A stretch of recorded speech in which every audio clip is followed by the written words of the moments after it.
I'm not sure if I would have been more surprised if a strike did or didn't take place over this, and I have a whole lot of thoughts on it ever since last night at about 9 o'clock. I heard that Trump was going to address the nation over the Syria situation, and right then I knew this isn't good. The only time he does that is when it isn't good, and an aside, why doesn't he do that more often? Why doesn't he every week address the nation, get a spot on prime time, like those fireside chats? Those must have been on TV. They must have been on prime time. They didn't have cable back then. And have something like that. Have it on the big three once a week. Have a half-hour show of it. He should reserve that. And anyway, so I knew that it couldn't be a good thing. And again, I have a whole lot of thoughts on that, and it may not be a good idea to do a YouTube now, but at the same time, I kind of wish I would have done one when I first found out. I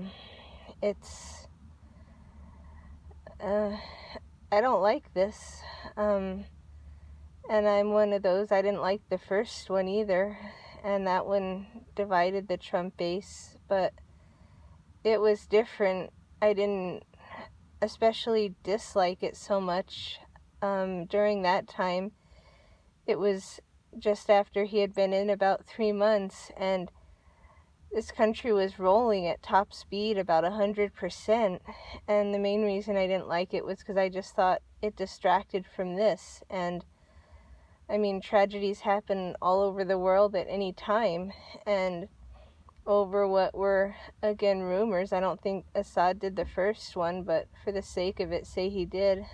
I mean, still, where in the U.S. did that hurt us? And I thought, why distract from all this with what's going on in some foreign country?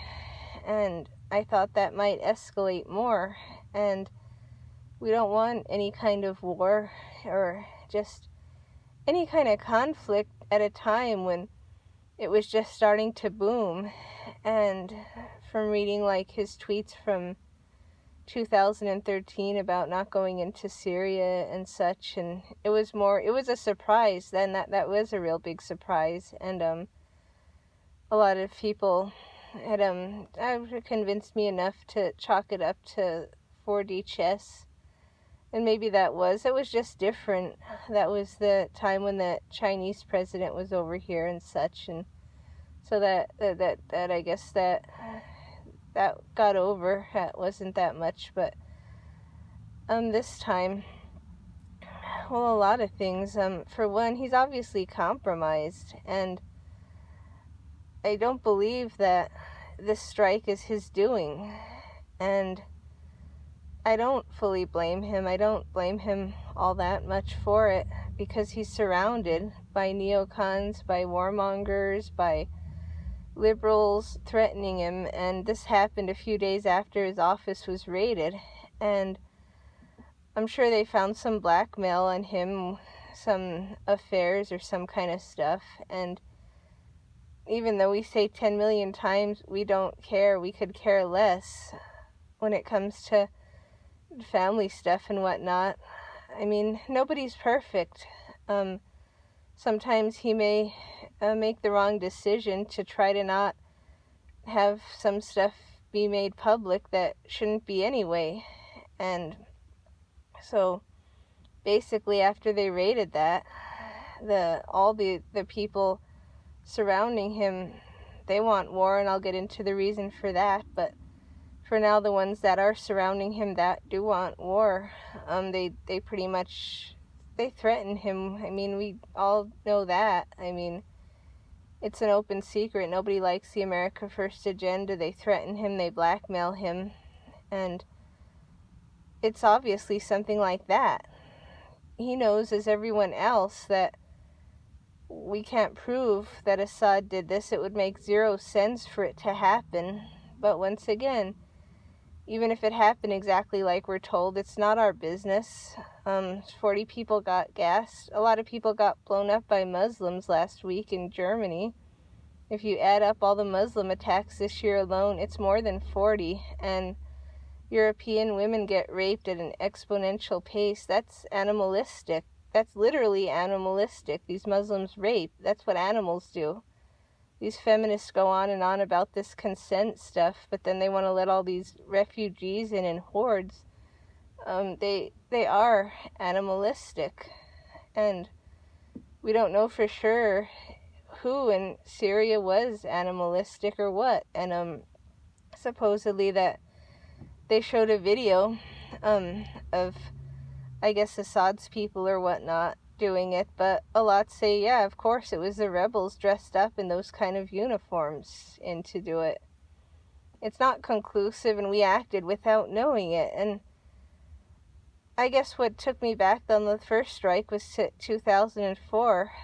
The reason that I didn't like the Bush, the second one bit.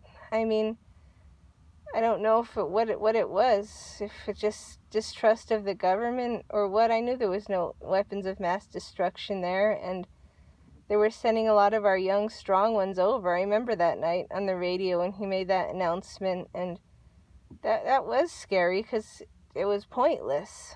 And then this once again, I remember last year writing, it feels like 2004, but then now, today to me, which is, again, maybe you shouldn't make this video in the midst of it, but it feels like that, but different. It just feels surreal. It was back then, and I didn't know what a globalist was. I didn't know the Marxism, and, well, I knew that he went against Congress. I didn't know how bad Congress probably was then, and then just like Trump went against it without Congress approval, and of course Congress is worse now. It doesn't matter one way or the other to involve them in anything, but I mean the similarities with that, the feel of it, and at a time when America's booming and coming back, the last thing I want it to do is to lead to the ones, which we know who they'll be. It'll be his very base who's starting to benefit once again from this country that would go fight in these third world hellholes. That's what it is. That's a nice way of putting them. And we stick our nose into these places, we do. And then they say one thing about us, then we attack them, and that's putting it very simplistic, but I mean that's what it is. And then who's lost? These ones are. I mean, I guarantee you if it was the illegal aliens joining, or these angry Muslims that already are just out for a fight, if it was all them, and if you leave the Christians, the strong young men, the ones that know they're men, not these liberals with their skinny jeans and purple hair, neon green shoelaces who can barely lift their school books. I guarantee you if somehow it really was all of them, yeah, they do that virtue signaling thing about wanting to join when they know very few of them would qualify. They know who does qualify. It's these conservative Christians, and they want to get rid of them because that's the good in the world. They shine good, and so that's why they're the roadblock. They're the roadblock because these, I mean, there's no other way to say it. These globalists are just evil. They want this war. Like somebody called into a show that I listened to the other day and said this isn't about gas or oil or any kind of stuff. It's to get rid of Trump's base. It's to get rid of the Christians. It's to get rid of the strongest of us. And when you look at it, that's what a lot of these wars did. And not to say that they were all pointless. It's been a long time since there was one with a point. And this is all in a false premise. And now I hear that Russia might retaliate. They have every right to retaliate. But it's a shame. It's just all a big mess. All over nothing. And Trump made a wrong decision. What else can I say? I believe it's betraying the base. All those who supported him to not do this, to focus here on America, and to not have it lead up to the very ones that already got beat up supporting him, to get really beat up somewhere that they don't even know the language. It's just some foreign place, some desert somewhere. That's just not right. And this was at a time when they were sending the troops to the border, which they did a lot, and that I was all for. You have these people. I mean, funny, ironically, a lot of the liberals support this war because, as I said, they know they wouldn't qualify to go. They could have a draft, but they wouldn't qualify. You just can't be that weak still yet. And it makes me rethink that about letting all these other strange people join. If they want to, and we're going to have a pointless war, then sacrifice themselves. It's no skin off our country. But it's just a mess. And Trump's base went through a lot already. And they don't mind going down to the southern border. And people aren't against war fully. If someone attacks the United States, everybody's all for having them out on the coast. Everyone's all for having them out on the border. When that caravan was coming into attack, it was attack, coming in here to stay and insist on it. That's about worse than an attack. Trying to change this country, change it culturally to where we just have no spirit left and we just give up like the globalists wants. What would be easier to start a war and easier to take over even without one? No. So the diehards, we're not against war, and we're certainly not against strength. We want that strength at the border. We don't want one more illegal alien to come in. We don't want anyone to get hurt. A border security guy got hurt a couple weeks ago. He suffered a brain injury from an illegal alien because stupid Congress won't approve money for the wall. They just won't. And the thing, Mexico's going to pay for the wall? Well, it would once we stop giving all their people welfare and then having them take the jobs. So having our people on welfare, all the people that are able, they'd go out and pick the tomatoes here.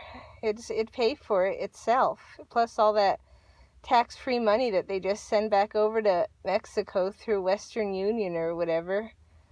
And then they go back and forth, and that can't be done. And so we were focusing here nationally, national security, bringing the troops back from there. Now who knows when that will happen, all over a false flag. It's insane. And if there's a silver lining, not many people are falling for that this time. Most don't want this. Most saw that wasn't necessary, that shouldn't have happened. And the thing about him, I mean, I'll link to a video on this. Some what do you call them, insiders or people that get information from those around Trump say, like, he seemed different. Oh, that's another thing. During the first strike, even more so than this, when he was talking, he seemed different than usual. Even when reading off the teleprompter, usually, he has some character to it, or he stops reading off of it, or he just makes it himself. But the first time, he was just reluctantly reading off of it. And this time, too, people were saying he looked drugged. That he may have been drugged up by the globalists. Some say mind control. Look up MK Ultra. It's real stuff that happens. Politicians get out of line by not following that globalist plan. They don't just give up. They do what they have to do. I mean, threats, everything. So he's compromised. He's like their puppet in that way. And it's complicated because in a way, I mean, you can't help but feel a bit betrayed by that. But it's more like, I mean, it's just that the swamp is just so deep that it's not that simple. It's not that way. And like I say, one thing I do know, it's not that he's evil. It's not that he went in there and planned this. It's not like he got all these people to follow him that you just wouldn't expect, an unlikely base all across this country that believed in him and that got excited, that identified with him. He's a blue-collar billionaire, and I mean, he has them in. Each time when he has a speech or has something at the White House, he has the deplorables in. And, I mean, it's good all around. All that was with the base. So, no, he wasn't purposely trying to slap the base, trying to say, like, okay, I'm going to do this, even though Russia says they're going to strike back. So then what, is it over? Or is America going to strike again, and then what's next?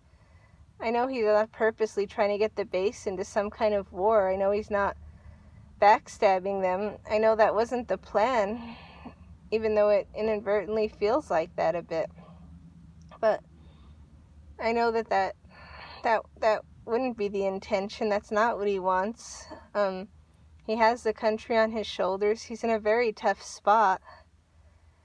And I mean, ideally what he would do is just come out, say who it is that's threatening him. He'd be a hero. Speak up about all of it. Do it at some time. Plan a rally. Be away. And announce it all. Tell all. He knows all. He knows a lot more than what he's saying. Do something like that. I mean, but again, there's a whole lot involved, I'm sure, and a whole lot that's none of our business. And them raiding the office and doing all kinds of stuff. I mean, that's what shows he's so good, because they're doing so much to get him out of there, so much to impeach him.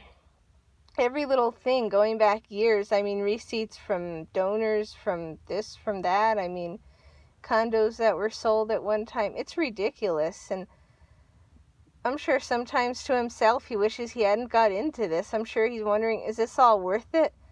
I mean, he's thinking compared to what he wants to do, he can only do a fraction of it, and putting his family and going through so much constantly all the time. I mean, the media wants war. They've wanted this war. Oh yeah, to get into the reason why, but they wanted it. So yeah, they thought those strikes were just so cool. 5 minutes later saying he's still a Russian agent. What, just because he didn't blow up Putin? Nothing's going to satisfy them. And that's kind of another weakness that Trump has. And another example of that is that when he that trophy ban where you can't bring in anything with ivory, people go on these hunting safaris in African countries, and a lot donate the meat to like local tribes, because you go there and hunt, some for sport and donate it, and some for meat, but the animals are so big, while you're there you're not going to finish it. You're not going to bring its meat back, so you give the rest away. But you want to bring back the head. I mean, the animal's already dead, the meat's going to be eaten. But with these laws, you can't have the head back on the plane to do that x-rays and stuff. You can't bring back the tusks or the horn. And so you have to leave that there too. And before this went in, you could bring back like your prize. Like a lot of people, they'd go deer hunting. They keep the antlers of the head. They hang those on their walls. It's just a tradition. And it shows they caught it when they're actually out hunting in the wild. I don't think they do or should do this with just canned hunting, but out there, like his son does a lot of that, goes on the safaris, does a lot of hunting, and so he made that real temporarily. He changed it to where they could have the ivory imported again for that reason. Because why else? I mean, who really from here is going to go over there and just to get some tusks? I don't know if it happens or doesn't, but at any rate, so apparently nobody was supportive about it, and so he took it back under pressure. I think I didn't even know about it much. I had heard about something going on with the elephants, but I wasn't sure what it was so much. I didn't pay that much attention to it. But then it's kind of like that's a minor thing, but he kind of like it like he does something. But if he doesn't get the support somewhere, I'm not going to say he'll get it somewhere else, but I mean, nobody's perfect, that's all I'm saying. And so instead of just sticking to his guns and saying, yeah, well, I'm leaving this here so they can bring back the heads, he caved under all this pressure because he had no allies on his side. And that's kind of like how I think he feels about this Syria thing, although the whole base was on his side about don't do it. I mean, people that he follows on Twitter, Tucker Carlson, Ann Coulter, all were like, no, everyone's against it. So that's why I think it's more than that. It's more than just not having support this time. He's compromised in there. And like in the video I'll link to, where they asked the guy, the insider, well, what's going on? Is he hostage? And then the insider didn't answer one way or the other. And then so he said, well, is he hostage? And he just still changed the subject, didn't say anything. And I mean, basically that's what that is for this. The elites want the war. They know their kids won't go to it. They know that the deplorables who they hate, again, if they run that in, they'll be the ones that will go to it. I mean, same within Russia, the strongest Russian men, and this world has enough weaklings already. Of course, they like it that way, so that's the plan, but we don't need that. We don't need to get rid of the strong ones. There's not enough. They're in short supply. Each generation makes them in shorter and shorter supply. And we don't need to get rid of them, and they're the best of us. They're the ones that still hold it together a bit, and that's why, as someone called in and said, and it's kind of what I was thinking, but I was thinking a little different, but yeah, he said that they want to get rid of the Christians because that's kind of like the roadblocks. They're the ones that they keep the guns, the free speech, and just basically the good old boys, the ones that they demonize so much and they say are dumb. That's obviously because they're not. If they really were dumb, there'd be no need to do that. They just leave them alone and have them be dumb, If they really were that bad. But the thing is, they know that they're not, and they know that they're the ones that every time when it's time to vote, they do in their local election. They know who's running. They're real on top of stuff. They listen to stuff like that. So they know, even though that they claim that it's just the opposite way. They call them deplorable, and that's like a friendly nickname that all the base took on, and it doesn't matter at all. But I mean, that's really what they think. They have a hatred, a disdain. All the liberals, which are taken over by the globalist Marxists, so basically all the Democratic Party, all the rhinos, Republican in name only, and basically all the establishment on both sides just hates that. So I mean, they have no problem sending them to war. They know no one that they know is going. Once they're gone, it's easier to control. And most of the people that fit in that category, once again, are the same race that I am. And my race gets demonized left and right. You want to talk racism, open racism? Read any liberal newspaper. Read the HuffPo. I mean, every week there's a few stories. The problem with whiteness, how white people mess things up, what white people should do to be better allies at this. And these are actually newspapers. They're not in some college opinion piece, but they're in some of these papers. They're in some stuff, like even that Washington Post. They say all this demeaning stuff, and then they go on about how whites are so racist. No, even throughout history, not to the extent that we're portrayed as being. That's just not true. If that were true, why is it that all our countries, we open them to all these people in need? Japan doesn't do that. They said no way. I don't blame them. They suffer no attacks. They have virtually no crime. But nonetheless, we do in the West. In America,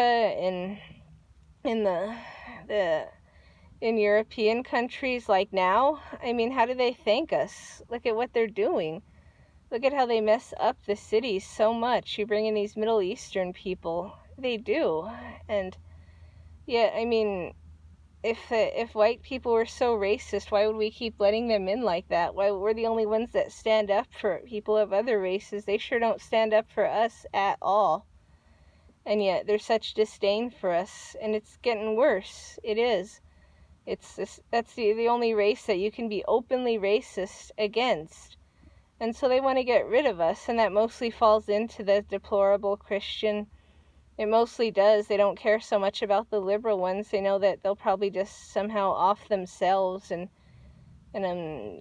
change their gender and just kind of like disappear. Or they'll be like these unbearable feminists that just annoy people, or in other words, they're not afraid of them at all. They're like just useful idiots. They get them to protest. They get them to do their work for them, and so they don't mind that. But really, I mean, it's the conservatives, the Christians, and those kind of white people are what they hate the most. And given that, and this is just what it is, somehow this topic's just off limits, it's taboo or something. Anyone looks at somebody of a different color the wrong way, it makes the newspaper, but stuff like this somehow shouldn't be talked about. But what they want is a brother war. That's what it is. They want Russia and the US to fight and throw in some other European countries, all the better. And they know that Russia and China and Syria would fight against us in this war.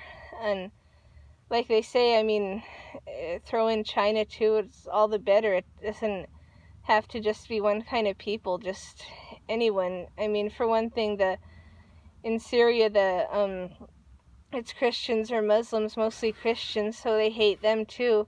Not as much, of course, but I mean, they don't care for them. That's what all the hatred, that's what all the attacks and the missiles and all this kind of attention on Syria is about, all the emphasis. That's what that's all about.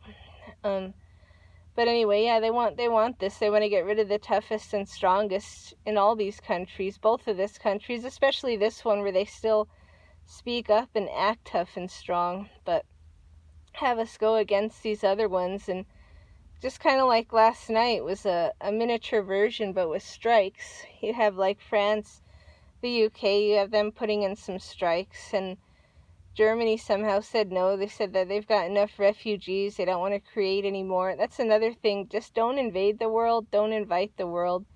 Now, if you do have to invade the world, don't invite them afterwards. When did the winner invite the loser into their country, let them run rampant, change their culture, destroy them? When in history did anyone do that?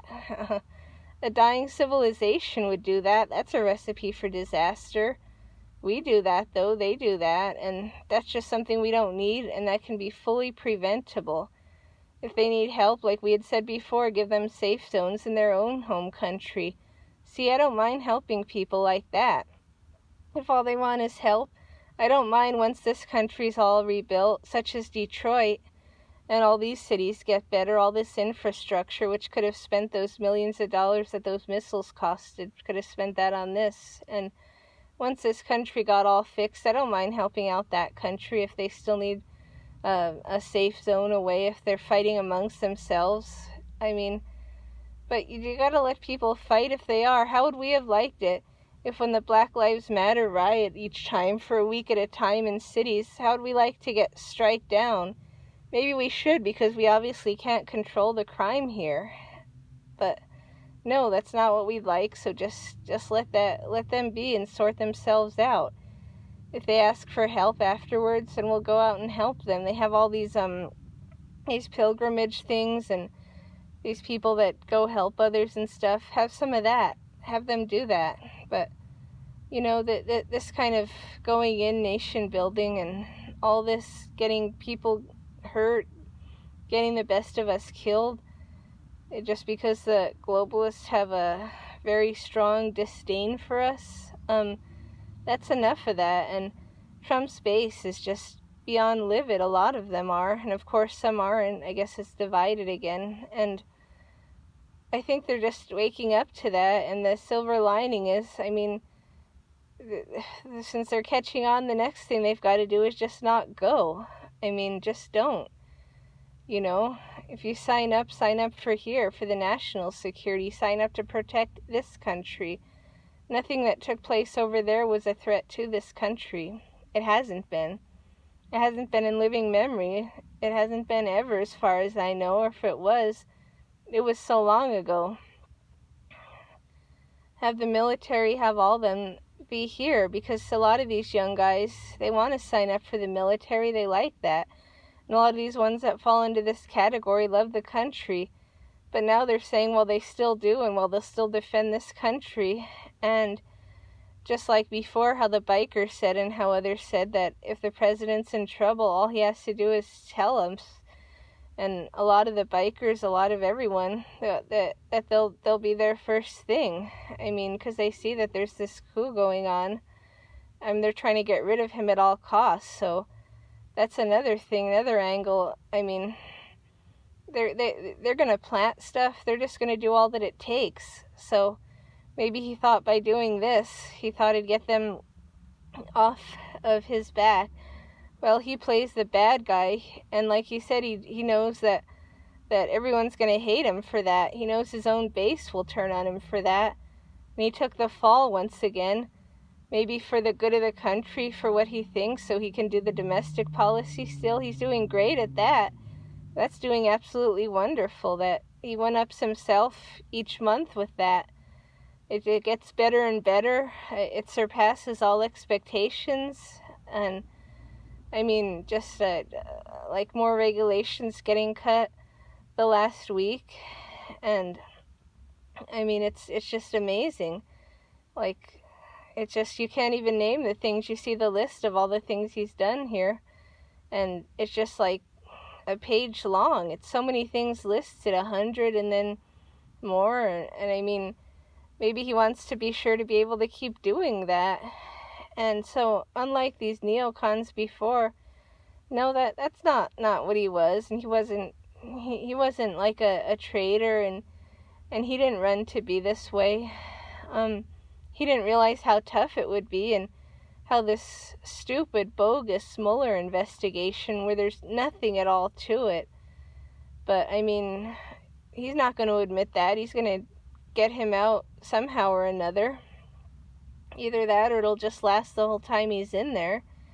So he's trying more and more. So I don't know if maybe Trump's taking the fall, as I said, but it's not that 60 chests this time, or whatever people say it is. It just, that can't be what it is. It just can't. This was a larger strike than the last time. And now, like I say, Russia's going to retaliate, and so forth and so on. It's a big mess that's going to escalate real quickly.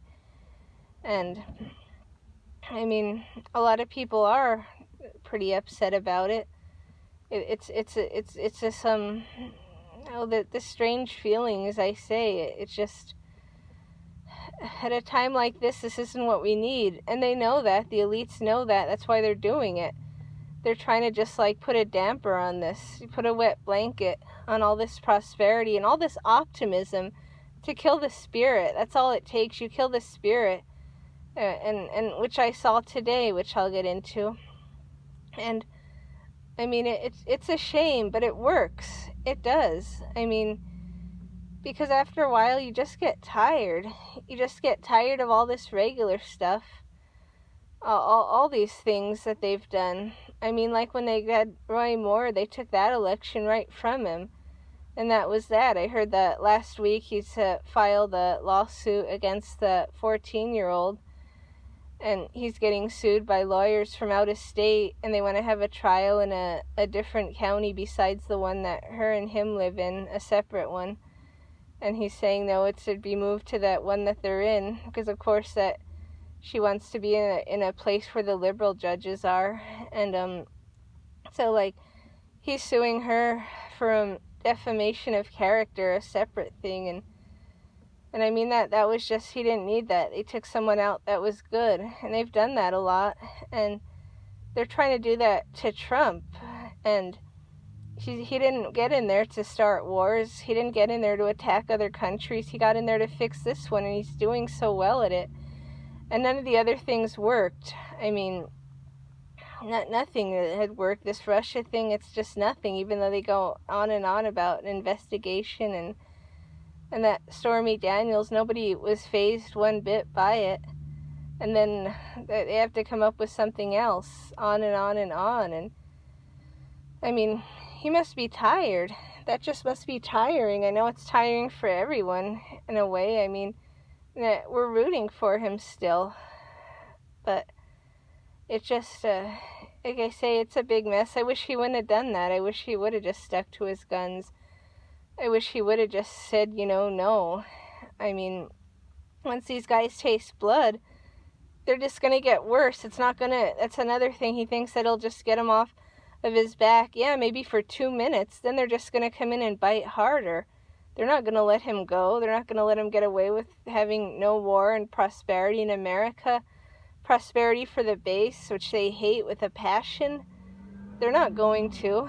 And another thing, and this isn't good, he probably knows. I mean, and this is given that they fixed the voting. I mean, the fraud is just too much. Does voting even count? People are getting so discouraged, they're not even going to bother. That's the problem. I mean, fix that. Don't let all these illegals vote. Don't let machines flip. Have IDs. That's got to get fixed because there's been fraud in all these special elections lately. I mean, that one in Pennsylvania had to have been fraudulent too, when you read about it. Yeah, all those absentee ballots couldn't have been for that guy, that Democrat guy at the end. But really, it's like, one thing also you must know, though, is that what are we to do? I mean, are we to just either sit out or vote for one of these Marxists that hates us more than you can possibly think that anyone can hate anyone, or vote for him again? I don't want to say no matter what he does, but what do you do? Honestly. I mean, if there was an easy answer, it wouldn't be a question. A lot of the times when you have choices, if it was easy, it wouldn't be a choice. You'd already be doing it. You wouldn't put it on the table. So here's the thing. What happens if all these strikes back and forth does turn into a war? What happens if some of the base does sign up? What happens if this escalates? Do people vote for him again or not? I mean, and then at the end of the tough question, it's going to be like, yes, unless there's somebody else there. Unless there's somebody else instead. Otherwise, yeah. I mean, that's another thing. I'm sure that there's going to be someone else to split the vote, but the right has to start getting like the left. Rally behind one person. Pick somebody and everybody rally behind him. So that's the thing. If there's somebody different and that's the choice, then we'll all rally behind that. If not, yeah, we'll get behind Trump again, because look at what the alternative is, and look at how good he is with the domestic. And again, I don't think he's doing all this on purpose. I don't think he's trying to betray. I think he feels bad. I bet he does. I bet he feels bad because he knows. He's real intelligent. He's got such a high IQ, and he sees all that's going on. And like I say, even with Twitter, he gets the keywords of the tweets. He sees that, and I bet he feels bad for the base because he knows all that we've gone through. He does know that. He says it in some of the speeches, how he knows that. And so it's a big mess all around. It's even hard to even get into all the ways that it is. And so that's another thing.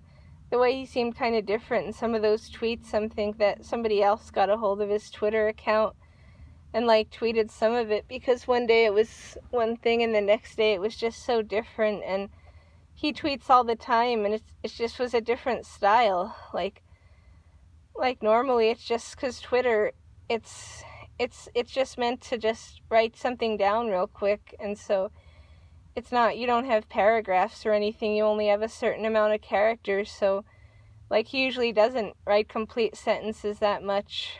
And I mean, sometimes even everybody on there, we have typos, and with that one of those tweets, it just looked too proofread. It didn't look right. So who knows what it is? Again, I mean, either way, whatever it is, these decisions aren't his own. He's not alone in these, and that's not what he would have wanted, I could tell.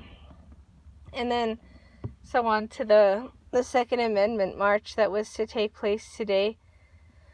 As one of the people filming it said that this just killed the momentum for a lot of us, and I know for myself, and some of them said that they're getting canceled till next week, and the reason for that, a lot actually, is because of weather, because these are supposed to be in the whole country, and up in Minnesota and a lot of northern states, they're getting these whiteout kind of ice storms, or even Nebraska, a lot. I think all through the middle of the country, it's either snow and ice, or you go down further, it's rain, heavy wind.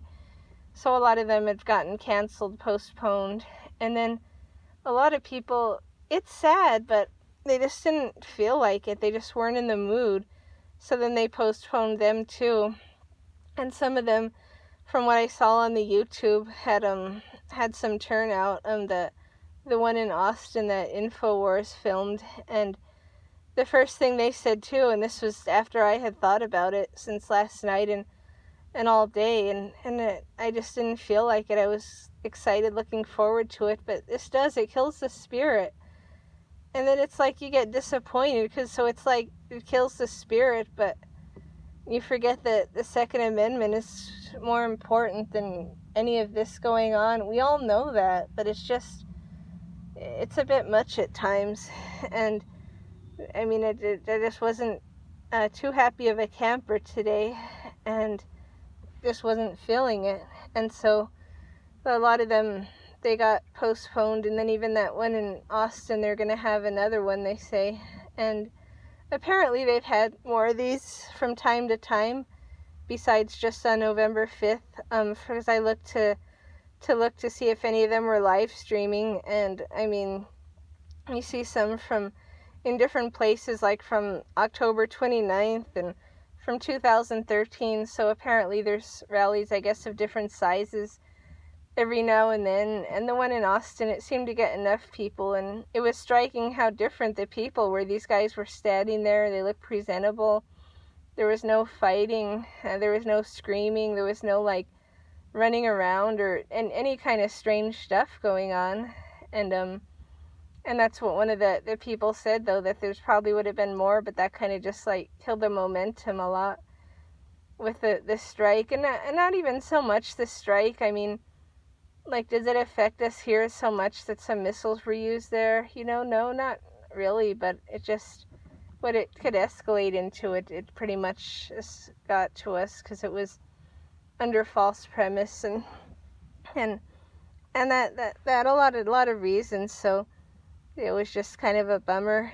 And who knows, because more people than I thought, I guess, picked up on this, and so some news channels too, so I'm sure they thought that was convenient to have all that the day before that the Second Amendment rallies were supposed to take place, because they knew once again who was going to be there, and the disdain that they have for the deplorables, it's just too much. And I think most people don't really believe it so much. Like, you have Manchin, and like, I heard he's thinking about switching parties because he agrees with the tax cut agenda and a lot of this, and he says that a lot of these things, that those policies and the new jobs that Trump's doing, is helping the base, but then when it comes to voting, he votes for the Liberal Party. They kind of like threaten him and browbeat him, and he was the only guy that clapped during the State of the Union that was on their side. It's gotten so divided, and it's gotten bad. This isn't what we want here in America. We don't. I mean, what happened to when you had like the JFK Democrats and the Reagan Republicans, and there wasn't night and day difference. They could work together. You're at a State of the Union, you clap for the president. You don't just sit there and fall asleep and walk out and be anti-American. It's different, and it's something that we're trying to get to the other way. We're trying to reverse this, and you don't want too much conflict when you're trying to reverse this. This is hard enough as is. And so that's just I guess a lot of things that I was thinking about this strike. And once again, it's not everybody. There's some in the base that think this is like a chess match, game, whatever, strategy, and I just don't see it as being one, and I wish that it was. I wish that I did, and we don't know what's going to happen next. I can't believe that this would just be over just like that, and nothing new after with these, because the deep state is really deep, and them giving up control, somehow it's going to take a lot. I'm not sure what, but it's just going to take a lot for them to do that.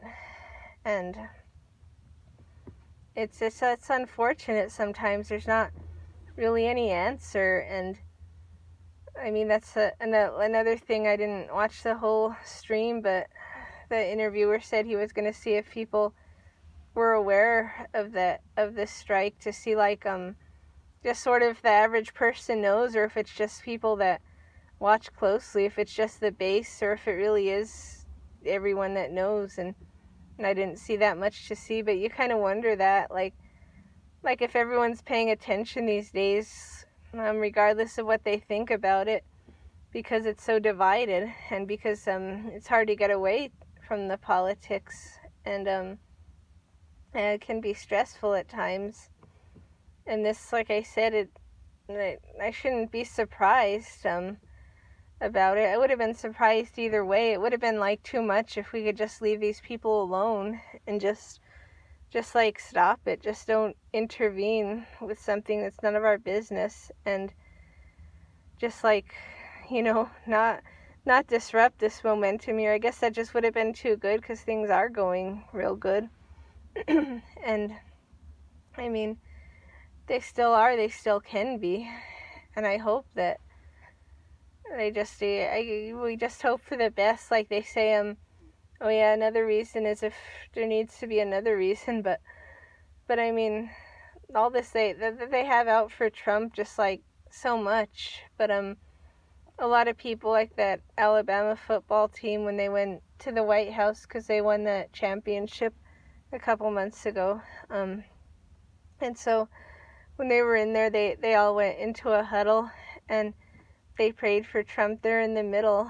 And then they had this tradition back 100 years ago, where they had like this Bible study and this prayer group, and like they had that going on until the liberals tried to say that infringes on them, because they want to be free from like any religion whatsoever. Like if they hear anything about it, maybe their ears will fall off or something. And even though it says of it, not from it, in the Constitution, but anyway, they don't care one bit about the Constitution.